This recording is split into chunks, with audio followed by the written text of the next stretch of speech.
Hello and welcome. Bill Judge with Monkworks here. I haven't had a video in a while and I wanted to put one out. Got a handful of announcements and just want to get those out to everybody and run through a handful of things. First order of business is the website is up and running. So if you didn't want to interact with me, you don't have to interact with me anymore. You can just go on the website, put your credit card, and a generator will show up on your doorstep. Domestic, international shipping, whatever you like.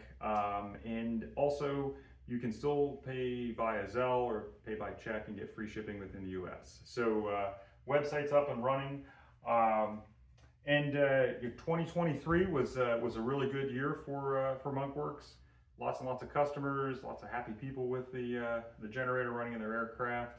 And I wanted to run through a handful of different use cases that people have been working with, and some that I envisioned and some that I hadn't envisioned, and it's all good stuff. But let's start out with primary use case that I thought was planes that are very weight conscious. So aerobatic aircraft and backcountry aircraft, and aerobatic aircraft in particular, like the Pitts Special. They don't have a lot of space between the firewall and the back of the vacuum pad, and not much can fit there. So my generator, with only being 3.88, 388 for machinist types off the vacuum pad, is more compact than anything else out there, and fits in there. So I had a guy, call him Tom, email me, and we swapped a bunch of emails back and forth, lots of questions, and finally ordered one of the generators.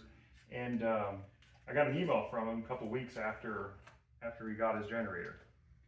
So I'm going to read the whole email because it's immensely satisfying for me. So Tom writes, I finally wrapped up the installation of the MZ30L.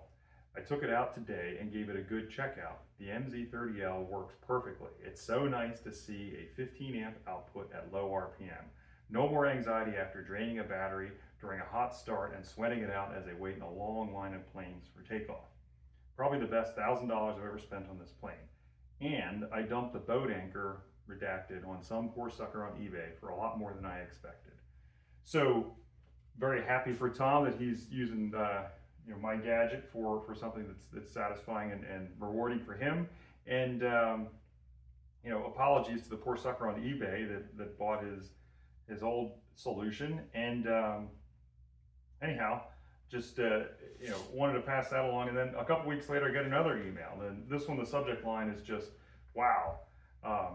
And Tom writes, I just can't say enough about this new generator. I tolerated the blank for over 2 decades, but was happy to at least have something that was compact and lightweight. This truly is a game changer for anyone using or planning to use a vacuum pad driven generator. Signed, Tom. So again, very happy that someone's using it this way, and that's one use case I envisioned. The other was people using it as a backup, and as luck would have it, my very first 2 customers, 2 guys in Australia outside of Sydney, they bought the generator, shipped 2 of them down in the same box, and they were planning a big trip across Australia. So out of Sydney, through the middle of Australia and Alice Springs, out to the west coast, down the west coast, then back across to Sydney. And when one of them was taking off out of Alice Springs, his alternator died, and he was able to just continue the rest of the trip, something like 5,000 nautical miles, just running on the backup generator.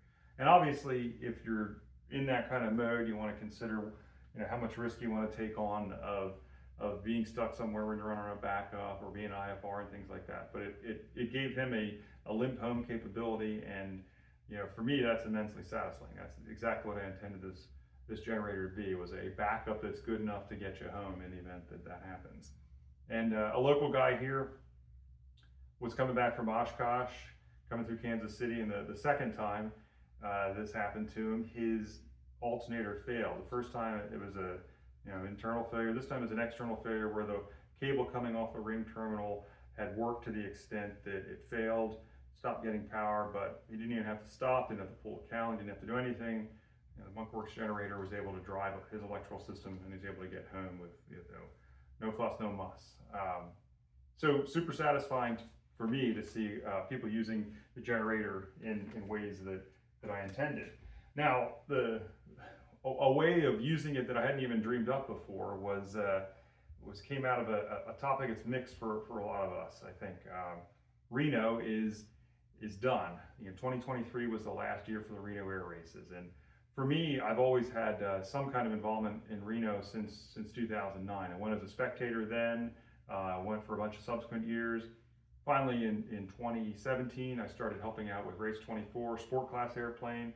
I put telemetry in it, did a bunch of instrumentation, and a lot of hard work and sweat equity put into that airplane, and we turned in 400-mile-an-hour times. Won a couple of the gold heats in the sport class, which is super satisfying. And then finally, I got to crew for a P-51 this last year for the same pilot. And let me tell you, crewing for a P-51 is a heck of a lot easier. There's nothing breaks or anything like that, because no one's pushing a museum piece like that hard. So, but anyhow, Reno. I through being involved with Reno, I got hooked up with Dave Anders, and Dave Anders, one of my testers, and he was helping another aircraft out, a Lancer Legacy, Joe Coraggio. And the Legacy, the stock version, typically has a Continental engine, which has 2 vacuum pads and a giant honking alternator up in the front cowling inlet. So Dave is like, getting rid of cooling drag is a great way to make your airplane go faster. Why don't we get rid of that big honking alternator? We'll put a plate over top of the hole it goes into, and we'll smooth out your cowling inlet on that side. And we'll put 2 of the Monkworks generators on the back of the engine. And Joe at the time was already running one of my generators. He was like, "Yeah, sure, let's do it." So that's what they did. And Joe did really well this year at Reno. We got the Rocketeer Award for being most improved, and then he also got first place in his heat, so the silver sport class at something like 339 miles an hour. So congratulations to Joe and Dave for putting together a really fantastic race this past year. And anyhow, through Reno as well, another racer, Conrad Hosteller in Breathless, found out about Joe's setup, and Conrad bought 2 of the generators as well. And all these people I'm talking about here, there's no sponsorships, there's been no giveaways. They pay for their generators. So Conrad bought 2 of them, and he put one of them on, and he was happy enough with its performance, and he runs mag. So he just runs one of my generators, and we Reno and back, and out of Uvalde, and no issues for him. He's been super happy running that setup. So anyhow, super happy that people are using it that way. And Dave, talking with him about Joe Coraggio's setup with 2 of my generators on there. You've got one moving part, the outside of the generator that rotates, and that's it. Everything else is electronic that's contained in the regulator here. So there's no belts to break, there's no field to break, there's many fewer common failure modes for this particular generator. We will talk at the end about a failure mode here that's cropped up, but I believe it's an exceedingly rare failure mode, and the case where it cropped up was it was forced into that failure by some external circumstances. So I guess we might as well get into that now. So yeah, I had a guy call me the Wednesday before Thanksgiving, said, "Hey, I was out flying, I smelled a plasticky smell, and I noticed the generator wasn't working. Came back and landed, the generator was super hot, and do you know what's going on?" I was like, "Yeah, I completely understand what's going on there. I forced this failure mode when I was doing my testing, and what's happened is some of the windings inside your generator have gotten shorted together, and as long as these magnets here are spinning, then current's being pushed around those windings, and if the current's not able to make its way out of the motor and go drive a load, it just gets shorted out, and all the power gets dissipated inside the core of the generator." So I said, I'll send you out a new generator setup right away. I'd like to get the old one back to do a post-mortem on it. So let's do a little post-mortem on that generator. So this isn't it. This is a pristine one. Since I've already got the snap ring removed from the front, I can pull it apart. You can see that this generator here is nice and pristine. You got copper windings with their lacquer insulation on them. Insulation that's meant to keep the electricity from flowing between the windings, but also take up a minimum amount of space. And the way these are made is each of the poles, the windings are wound around them, and then they dip the whole thing in epoxy to keep the windings nice and consolidated together. The epoxy is super thin, hard to even see, but the means by which these motors are built up, or these generators are built up. So um, that's what a pristine one looks like. And I wanted to instrument one of these generators on my bench, so I hooked it up to a drill press. This is before I got the failed generator back. I clamped the leads together and spun it on my drill press at about 1300 RPM, so not that fast. And this is what one of these generators looks like when this failure mode happens, when either you short the leads together from the outside of the motor, or they get shorted inside of the generator here. And you can see they're black. There's even a little bit of epoxy that's dripping down here, and completely black all the way around. So on my drill press, that's the failure mode that I was able to force. And finally, let's look at the motor the generator that burned up in the airplane. And again, pulling the end bell off here, what you see is that some of the windings actually got broken from some kind of foreign object here, and that's what started the failure.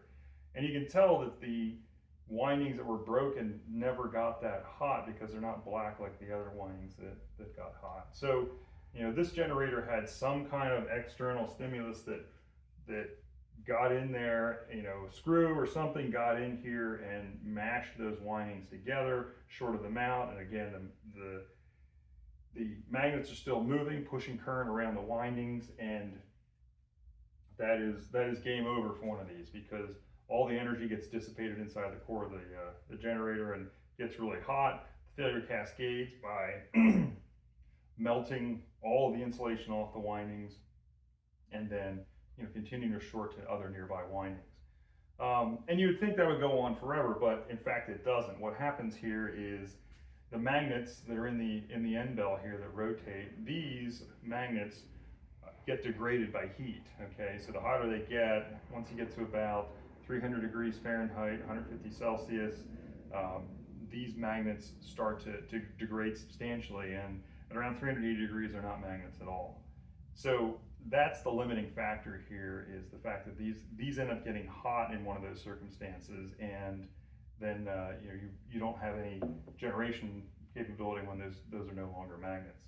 Not being satisfied with just running on the bench, I went out and I ran one in my airplane. Took off, and smelled the plasticky smell shortly after I started taxiing out. Got airborne, but about 15 minutes in, I couldn't smell any plasticky smell at all. And actually, what happened in this case was the shear coupling broke here. So you can see some plasticky goo here, and the shear coupling melted through, and that stops it from rotating as well. If this failure happens to you in the field, I say it's like a 50-50 chance that the shear coupling is going to melt through. But if it doesn't, you can land. And if you smell something burning your airplane, you should definitely take it seriously, right? But in this case, this is a self-contained failure. There's plenty of things in your airplane that don't get any hotter than, get quite a bit hotter than this does. So your cylinders are up to 380 degrees easily after takeoff.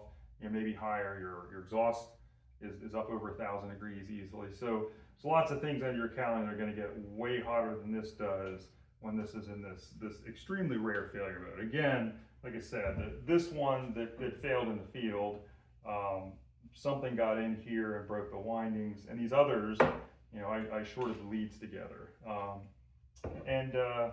might as well break to the bench demo here. So we'll go over the bench where this generator here was spun. Excuse me, that's the good one.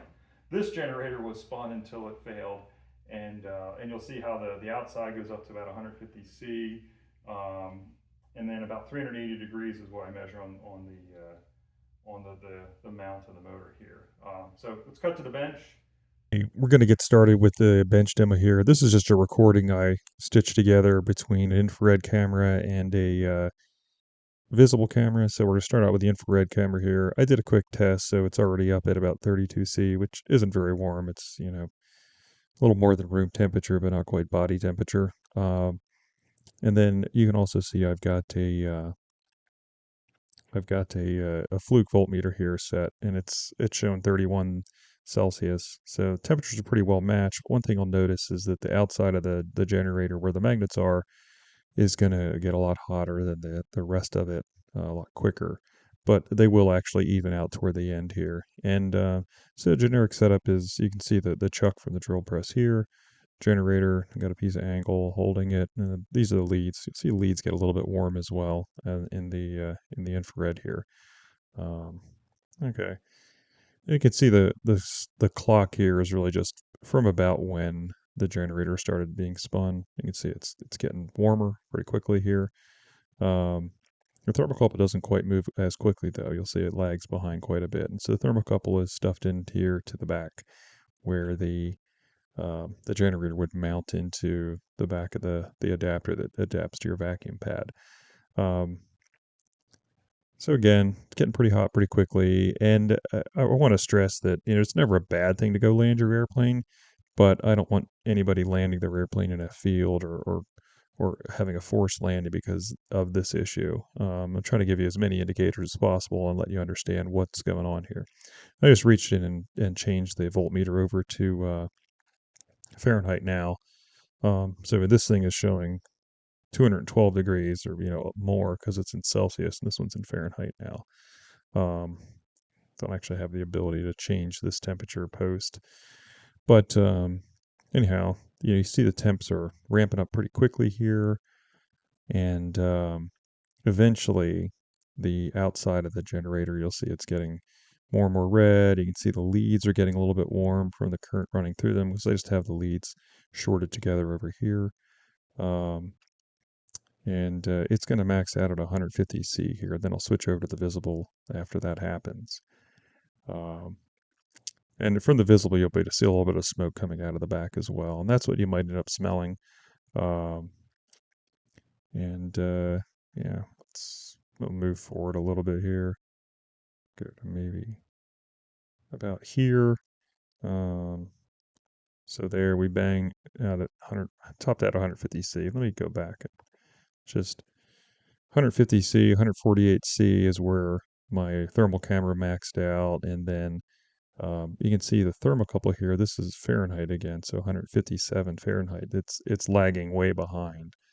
But we'll switch over just to the visible here. So you can see 170 Fahrenheit, and you can see a little bit of smoke coming out of it occasionally here. And at the very top is just a little tiny clip of the thermocouple there. You can see the temps, going up and up and up. And, there's more and more smoke coming out. We'll fast forward a few more minutes here. We're at 250, a couple more minutes. Now we're really seeing some smoke. So 325. Finally 7 minutes in, we're up to 350 or so. And then let's go even further in here. 365. You can see now the smoke is just little tidbits coming out. And temp's still going up, so we'll go forward some more in time. And here we're 11, 12 minutes in here. And again, I've spun this very slow, so this is a slow happening here. The amount of energy being put into the generator, the amount of energy it's got to dissipate in heat it's a much lower rate because it's being spun slower. But after 12 minutes here, basically all the evidence of it burning, the smoke is gone because it's burned up all the insulation. There's nothing left to burn in there. You see the temperature is stabilized here at 360, and it's decreasing at this point. Yeah, it's decreasing. If we fast forward a couple more minutes in here, it's down to 357. Hasn't gone down much. But if I go up to 14 minutes here, it's down by quite a bit, down in the 330 area. And again, at this point, everything has been burnt out of the generator. It's not actually going to be able to produce any more smoke because everything has been burnt up.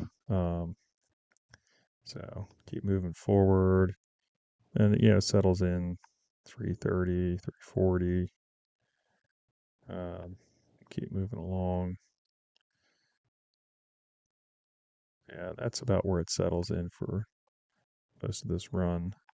At this point, there's a balance between how much the magnets are able to behave like magnets and then how much they're able to put up with the heat. And, the heat is driving up the temperature, obviously, but then the magnets are not able to be as good of a magnet, and they generate less energy and less heat. So, anyhow, wanted you guys to see that.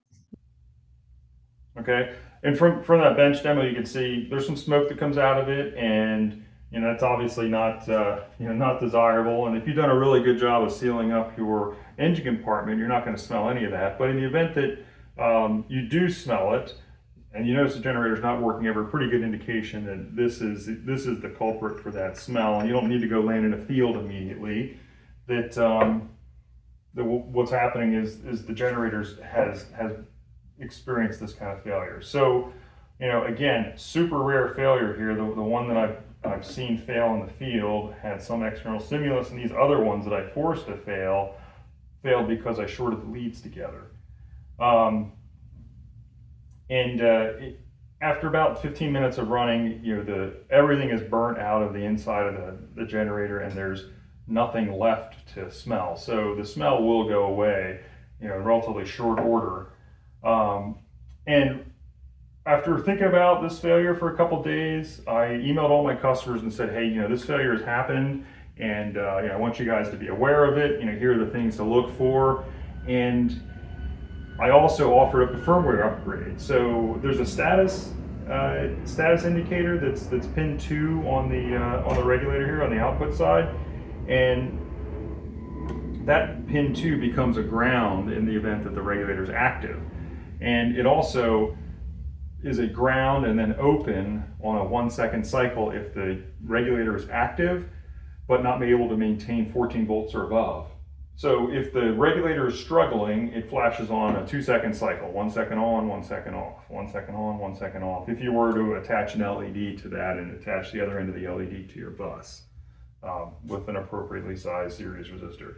So pin 2, I've added additional functionality, so it has a blink code that's on a 4-second cycle now. So if you see 4 seconds on, 4 seconds off, then the regulator, the generator is overheating. You're going to notice the generator is not working, and you may smell the plasticky smell. So those 3 things together will let you know that, in fact, generators failed in this overheated mode.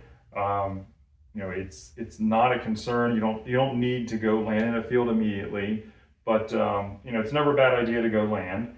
And don't touch a generator immediately after landing, but you can check it and see if it's really hot. Move your hand near it, and once it cools off, if the shear coupling hasn't already failed, like in this one, once it's cooled off and you can actually touch it, you can just grab the outside of the generator and spin it and break the shear coupling, and that'll stop it from spinning for whatever amount of flying you've got left to do to get back home. So anyhow, again, stressing this is a super rare failure. External stimulus made this one fail, along with these other ones.